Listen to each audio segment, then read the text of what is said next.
Bagaimana ijma itu bisa dikatakan sebagai dalil hujjah, bisa dikatakan sebagai dalil hukum syariat Islam? Sudah pasti ada dalil yang memperkuatnya juga.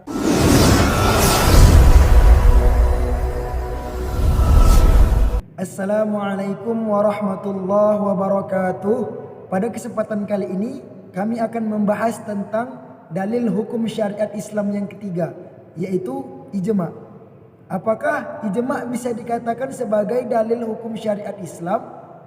Jawabannya ada di video ini. Bismillahirrahmanirrahim. Assalamualaikum warahmatullahi wabarakatuh. Alhamdulillahirabbil alamin. Wassalatu wassalamu ala asrafil anbiya'i wal mursalin wa ala alihi wa ashabihi ajma'in.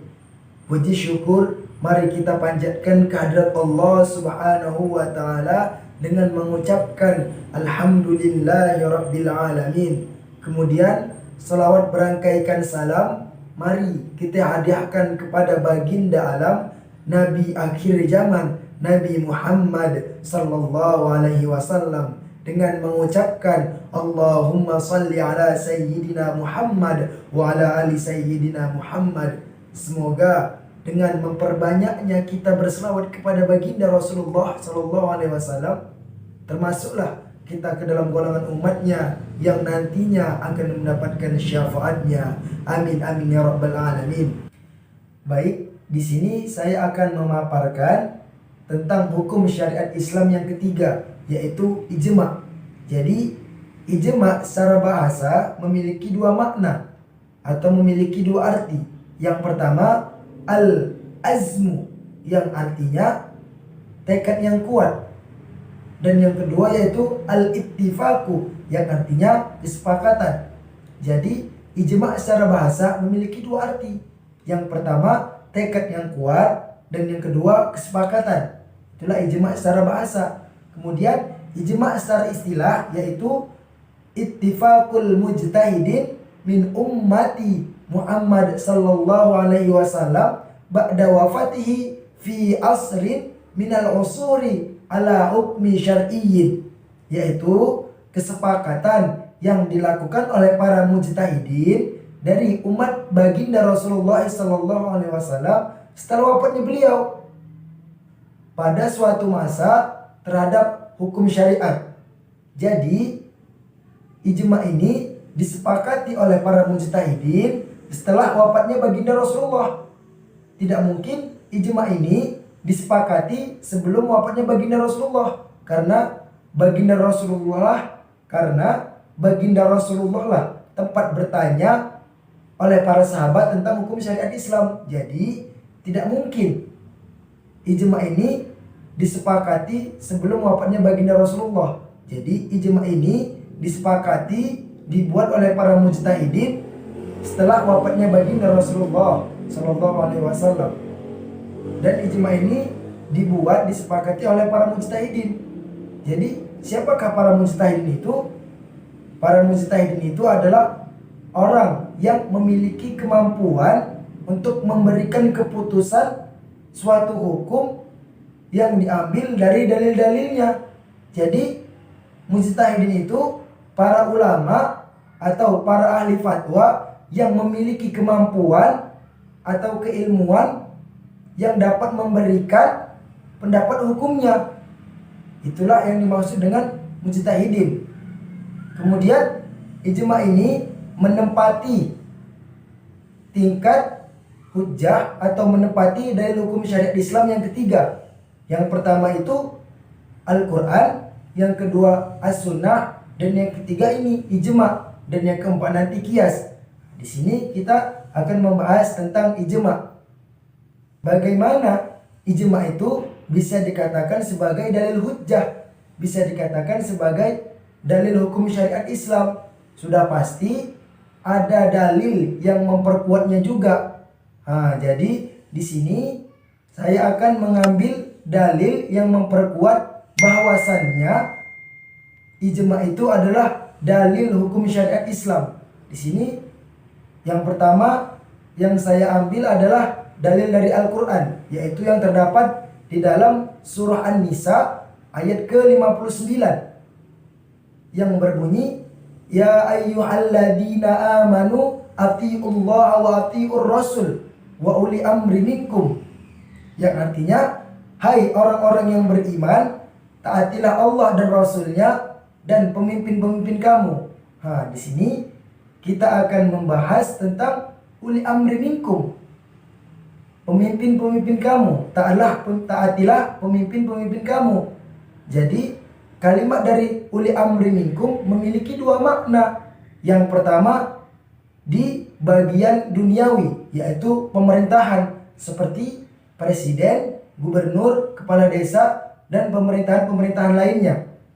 Dan yang kedua yaitu di bidang agama, di bidang keagamaan, yaitu para ulama. Jadi kita wajib menaati para ulama, apalagi kesepakatan yang telah dibuat para ulama, kesepakatan yang sama-sama disepakati oleh para mujtahidin. Jadi kita harus menaati para ulama. Jadi apabila para pemimpin yang mengajak kita untuk berbuat kemaksiatan, maka kita tidak wajib untuk menaatinya, kita tidak wajib untuk mengikutinya. Kemudian sebaliknya, apabila para pemimpin mengajak kita untuk berbuat kebaikan, untuk menyeru kepada kebaikan, maka kita wajib untuk mengikutinya. Itu tadi dalil yang memperkuat bahwasannya ijma itu adalah dalil hukum syariat Islam, yaitu diambil dari Al-Quran, yang diambil dari Al-Quran yang terdapat di surah An-Nisa ayat 59. Kemudian dalil yang kedua yang memperkuat bahwasannya ijma itu adalah dalil syariat Islam, yaitu akan kita ambil dari hadis Rasulullah SAW, dari hadis Nabi, yaitu yang berbunyi, la tajtami'u ummati ala dhalalati, la tajtami'u ummati ala dhalalati, yang artinya tidaklah umatku menyepakati kesesatan, tidaklah umatku menyepakati kesesatan. Jadi tidak mungkin umat Nabi Muhammad ini menyepakati tentang hukum yang berlainan tentang dalil Al-Quran. Tidak mungkin umat Nabi Muhammad ini menyepakati suatu persoalan hukum yang bertentangan dengan dalil Al-Quran dan As-Sunnah, karena sudah ada garansinya, yaitu la tajtami'u ummati ala dhalalati. Jadi tidak mungkinlah umat baginda Rasulullah ini menyepakati persoalan suatu hukum yang bertentangan dengan dalil Al-Quran dan As-Sunnah. Itu tadilah dua dalil yang memperkuat bahwasannya ijma itu sebagai dalil hukum dalam syariat Islam, sebagai dalil hujjah. Lalu ijma yang bagaimana? Ijma yang bagaimana yang bisa dikatakan sebagai hujjah, yang bisa dikatakan sebagai dalil hukum syariat Islam? Di sini kita akan melihat rukun-rukun ijma agar kita bisa mengetahui ijma yang bagaimana yang bisa dikatakan sebagai hujjah. Di sini rukun ijma terdapat 4 poin. Yang pertama, kesepakatan seluruh mujtahidin. Jadi contohnya, para ulama, para mujtahidin berkumpul di dalam majelis untuk menyepakati suatu persoalan hukum. Contohnya, sebagian ulama menyatakan atau memberikan pendapat hukumnya, kemudian para ulama lainnya menyepakati, atau sebagian para ulama sudah memaparkan pendapat hukumnya, kemudian para ulama di situ semua yang berkumpul di situ menyepakati persoalan hukum tersebut. Jadi apabila ada satu ulama saja, ada satu mujtahidin saja yang tidak sepakat tentang persoalan itu, maka batalah persoalan hukum tersebut. Jadi kesepakatan seluruh mujtahidin itu harus disepakati oleh semua para mujtahidin, barulah bisa berlaku persoalan hukum tersebut. Itu rukun-rukun ijma yang pertama. Kemudian rukun-rukun ijma yang kedua yaitu kesepakatan terhadap hukum. Jadi ijma ini menyepakati terhadap hukum syariat Islam. Kemudian yang ketiga yaitu kesepakatan yang dilakukan, kesepakatan yang dibuat setelah wafatnya baginda Rasulullah SAW. Jadi ijma ini disepakati oleh para mujtahidin setelah wafatnya baginda Rasulullah. Dan ijma ini tidak mungkin disepakati dibuat sebelum baginda Rasulullah wafat. Jadi ijma ini disepakati setelah baginda Rasulullah itu wafat. Kemudian yang keempat yaitu kesepakatan yang dilakukan baik itu dengan perkataan maupun dengan perbuatan. Contoh dengan perkataan, kesepakatan dengan perkataan, misalnya para mujtahidin itu berkumpul untuk menyepakati suatu persoalan hukum. Contohnya, sebagian para mujtahidin menyampaikan pendapat hukumnya, kemudian para mujtahidin yang lain menyepakati persoalan hukum tersebut. Nah, itulah contoh kesepakatan dengan perkataan. Kemudian contoh kesepakatan dengan perbuatan. Misalnya dia adalah seorang hakim. Nah, dia menetapkan kesepakatan itu dengan perbuatan hakim tadi, dengan hasil dia menjadi hakim tadi. Nah, itulah contoh dari kesepakatan perbuatan. Kemudian kita akan membahas tentang macam-macam ijma atau pembagian-pembagian ijma. Jadi pembagian ijma itu terbagi jadi dua. Yang pertama ijma sharih dan yang kedua ijma sukuti. Apa ijma sharih? Ijma sharih adalah kesepakatan para mujtahidin yang dilakukan secara jelas, baik itu dengan perkataan maupun dengan perbuatan. Nah, seperti yang sudah dijelaskan di rukun-rukun ijma tadi. Ijma sharih ini adalah kesepakatan para mujtahidin yang dilakukan secara jelas, baik itu dengan perkataan maupun perbuatan. Kemudian ijma sukuti. Apa yang dimaksud dengan ijma sukuti? Ijma sukuti adalah sebagian orang memberikan atau memaparkan pendapatnya dengan jelas dan sebagian ulama lainnya mendiaminya saja. Jadi ijma sukuti ini yaitu sebagian ulama atau beberapa ulama atau beberapa mujtahidin memaparkan atau memberikan pendapat hukumnya secara jelas dan para ulama yang lain mendiaminya saja.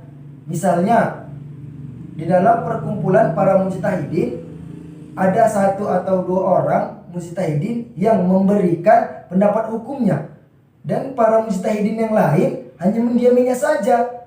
Nah, itulah yang dimaksud dengan ijma sukuti. Jadi di antara dua ijma ini memiliki hukum yang berbeda. Jadi ijma yang dijadikan hujjah, ijma yang dijadikan dalil hukum syariat Islam, yaitu yang terdapat pada tingkatan sharih, yaitu ijma sharih. Oleh karena itu ijma sharih lah yang menjadi dalil hukum syariat Islam untuk menetapkan hukum di dalam Islam. Ijma sharih lah yang menjadi dalil hujjah. Dan dalil atau hukum ijma sharih ini bersifat qat'iyud dilalah, yaitu tidak memiliki tafsir yang berbeda-beda. Dia hanya memiliki tafsir tunggal saja. Dia hanya memiliki tafsir satu saja. Dia tidak memiliki tafsir yang berbeda-beda. Dan ijma sharih ini tidak bisa diperselisihkan oleh para mujtahidin berikutnya, karena ijma sharih ini sudah disepakati, sudah kesepakatan yang bulat. Jadi ijma sharih ini sudah disepakati secara bulat dan sangat susah untuk mendapatkan ijma sharih ini di dalam mendapatkan suatu hukum. Kemudian ijma sukuti ini dia bukanlah suatu hukum hujjah. Ijma sukuti ini dia bukanlah suatu hujjah. Dia bukanlah suatu dalil hukum syariat Islam. Dan ijma sukuti ini bersifat Zonniyut dilalah, yaitu memiliki penafsiran yang berbeda-beda. Dia tidak memiliki penafsiran tunggal, dia tidak memiliki penafsiran satu saja. Akan tetapi ijma' sukuti ini memiliki penafsiran yang berbeda-beda.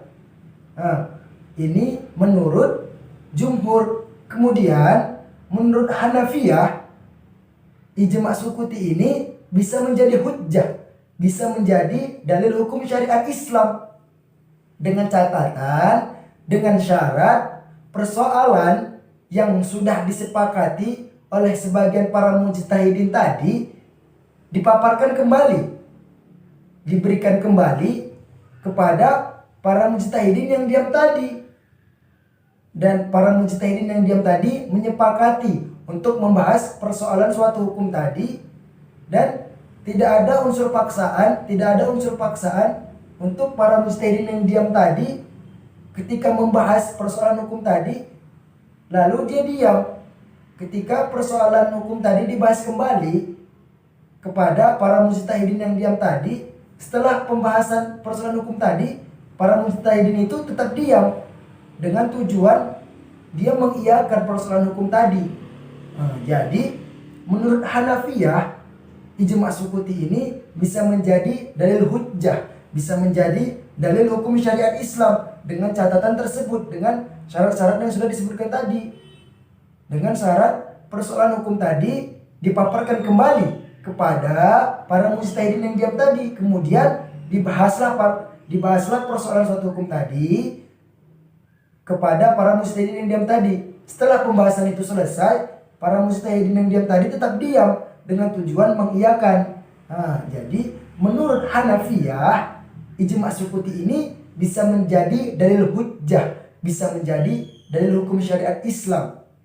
Itulah menurut Hanafiyah. Kemudian kita akan melihat contoh-contoh ijma'. Sudah kita ketahui contoh-contoh ijma' ini sangat banyak, terutama contoh-contoh ijma' dari ijma' sukuti. Di sini saya akan memberikan sedikit contoh dari ijma'. Yang pertama yaitu kesepakatan bahwasannya sholat 5 waktu itu wajib. Contoh kedua yaitu kesepakatan bahwasannya melaksanakan puasa di bulan Ramadan itu wajib. Dan yang ketiga yaitu kesepakatan bahwasannya berzina itu haram hukumnya. Jadi contoh-contoh yang saya paparkan tadi ini sudah kesepakatan yang bulat, tidak bisa diubah-ubah lagi. Mungkin ini saja yang dapat saya paparkan tentang dalil hujjah, tentang dalil hukum syariat Islam yang ketiga, yaitu ijma'. Apabila ada kesalahan kata, apabila ada kesalahan penyampaian materi, saya memohon maaf yang sebesar-besarnya. Akhirul kalam, wabillahi taufik wal hidayah. Wassalamualaikum warahmatullahi wabarakatuh.